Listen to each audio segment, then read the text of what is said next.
orang berhadas besar disebut dengan berjunub. Dalam keadaan berjunub banyak hal yang haram dilakukan.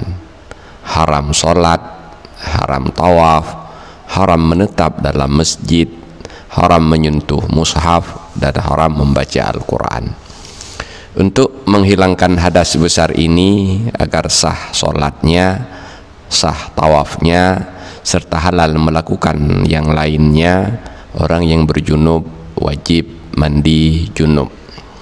Rukun mandi junub ada dua, yaitu niat dan mengalirkan air kepada seluruh bagian kulit dan bulu yang berada di bagian luar tubuh. Agar mandi junubnya sah, harus dipastikan bahwa seluruh kulit dan bulu yang berada dalam bagian luar tubuh sudah terbasuh dengan aliran air.